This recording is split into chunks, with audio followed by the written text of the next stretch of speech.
Hello, welcome back to Footwear Making class, and we'll be talking about basic techniques in footwear making. Basic techniques in footwear making. This module marks the transition from understanding the concept to developing on skills. And this module focuses on the fundamental techniques that forms the backbone of footwear production. We will learn how to accurately measure fits, draft pattern, prepare material, and also assemble basic footwear.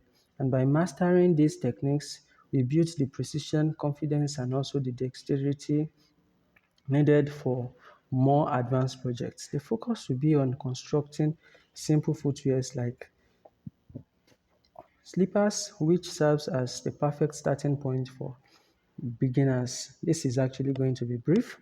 The class will handle the practical aspect. Now, let's look at foot measurement techniques.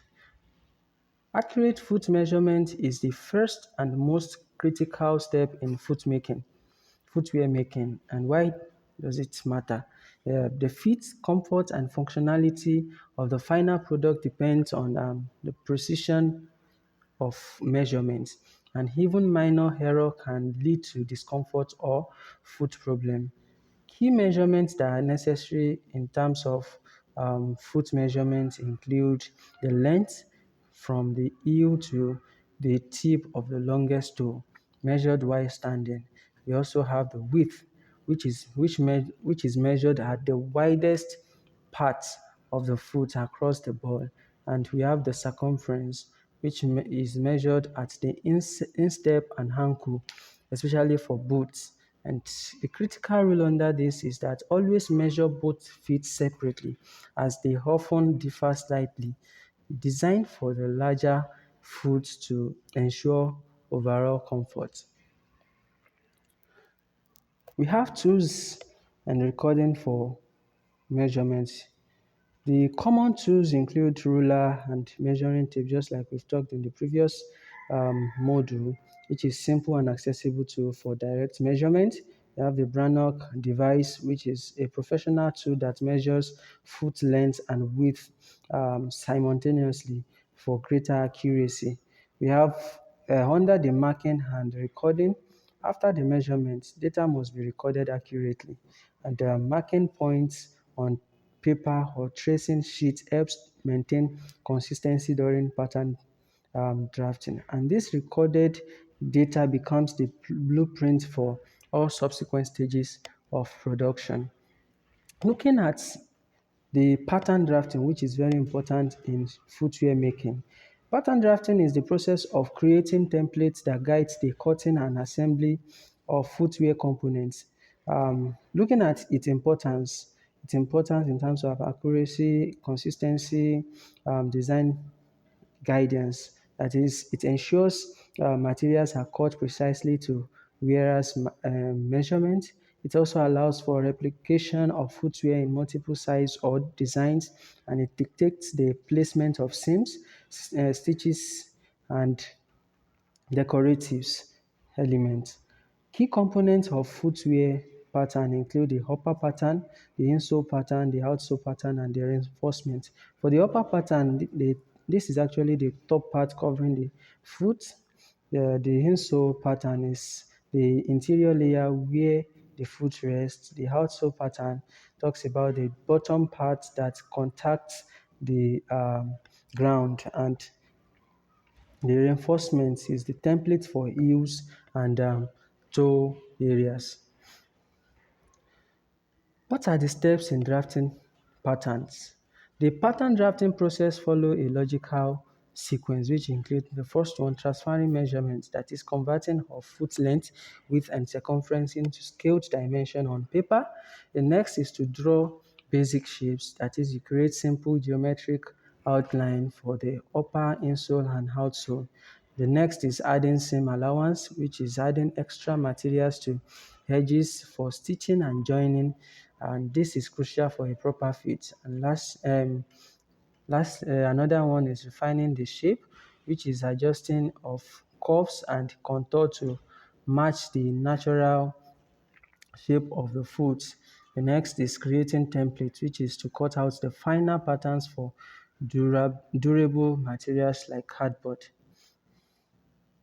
Looking at the preparation of material, which is another important aspect.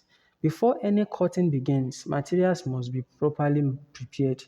This step directly impacts quality and prevent costly error. And in preparation of material, you need to ensure dimension stability. First, for leather, you may need conditioning to restore flexibility for clean cutting and lasting. And for rubber and foam, it should be flattened to ensure precise cutting and bonding. And identifying and managing the defects. You need to inspect materials for natural flaws like scar on leather, weaving defects on fabrics, and also you need to mark these areas to avoid them or place them in non-critical parts of the shoe. Let's look at the cutting techniques, which is a proper cutting ensures that components fit together accurately and reduces material waste. Manual cutting, which is the first cutting technique. It is using hand tools like cutting knives or scissors, and it requires a steady hand and is ideal for small scale or custom production. You also have the die cutting as another technique, which is using pre-made dies to cut multiple layers at once, efficient for large scale production, ensuring uniformity. Another is the laser cutting, and this is an advanced technology using laser beams for high precision, especially useful for intricate designs and synthetic material. The tips you have to know for success include always use sharp, well-maintained tools, secure patterns flat before cutting. Follow patterns outlined slowly and accurately, and also pay attention to material grain, especially with leather. Let's look at basic joining methods. Joining method attach the different components of footwear, and proper joining ensures strength, stability, and longevity. And let's look at stitching. It's actually one of the oldest and most reliable method. And we have the hand stitching and machine stitching. For hand stitching, it offers precise control for small scale or decorative work. And for machine stitching, it is faster and uniform and ideal for production setting.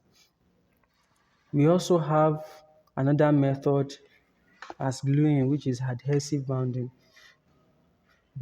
and it's widely used for bonding soles and other components, and it provides quick, strong, and seamless joints.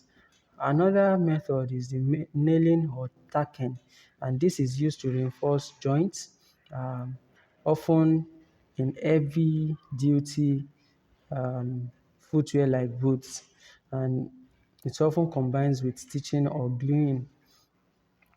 And the last is pressing or heat bonding. And it uses heat and pressure to join synthetic material, and it is common in sports shoes. Looking at a simple footwear construction.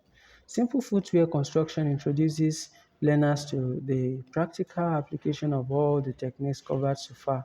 What we've talked about, we want to bring it together. And the basic step that we look into now is the measurement, that is taking accurate foot dimension, pattern drafting, that is creating template for all components. The next is cutting, which is shape each component precisely. Assembly, which is another, is to join the upper to the insole, and then the next is sole attachment, which is to secure the outside, and finishing, which is deals with trimming, polishing, and also inspection. Why start with slippers? Slippers have a simple structure, requires minimal material, and allows learner to be able to practice the entire production cycle without overwhelming complexity. Making of male slippers. Male slippers are an ideal project for beginners, and for this, The first is measurement. You focus on the length and width with slightly wider sole to accommodate broader feet. The next is pattern drafting. That is, simple design like a single strap or closed toe is made and or drafted. Next is material selection. This is the selection of durable yet flexible material like leather or synthetic leather for the upper, foam or rubber for the sole. The next is assembly, which is an attachment uh, of the upper to the insole using adhesive or stitching, and you bond the outsole, pressing firmly for a strong hold. Next, which is the last one, is finishing. That is, you trim excess material and polish for a clean look. For the female slippers now, it shares the basic step but often requires more attention to style and fit. What you just draft for male, for female, it actually requires more attention to style and also to the fit. And for measurement, often narrower width and may include consideration for instep or toe spacing. And for pattern drafting, it's more varied design and including multiple straps, open toe or decorative cutouts. And for the material selection, in addition to comfort, materials like satin, soft leather, and decorative elements like beads, embroidery, are chosen for aesthetic appeal and for assembly and finishing. It's similar to male slippers, but with extra care for symmetry of strap and alignment of decorative details. And final inspection must balance comfort with a refined, stylish appearance. Let's look at step-by-step way of constructing a slippers. The first is measure the foot, length and width, just like we said, and record the data. Grab the pattern for the insole, outsole, and the simple strap upper. Cut the components from chosen material like leather for the upper, rubber for the outsole. Prepare by flattening the rubber sole and also ensuring the leather is clean. Join by applying adhesive to attach the strap end to the insole. Attach the outsole by applying a strong contact adhesive and pressing firmly. Finish by trimming any excess adhesive or material and inspecting the final product. What are the key skills that are needed to be developed when doing this? By constructing simple footwear, learners develops essential skills that form the bedrock of all shoemaking. The first one is precision in measurement and cutting. The second one is understanding of pattern alignment. The third is mastery of basic joining techniques. The last one is attention to details. These are the skills that are being developed in the process of making shoe. In conclusion, the module has equipped you with the essential hand-on techniques of footwear making. We've learned that success begins with accurate measurement and is guided by precise pattern drafting. We've practiced cutting, material preparation, and joining method that brings a design to life. By constructing simple footwear like male and female slippers, you have applied these techniques in the complete circle, building confidence and dexterity. The practical foundation prepares you for more complex projects. As we progress, the same principle will apply to creating sandal, shoes, and boots. You are now ready to move from theory to creating functional, well crafted shoes. Thank you.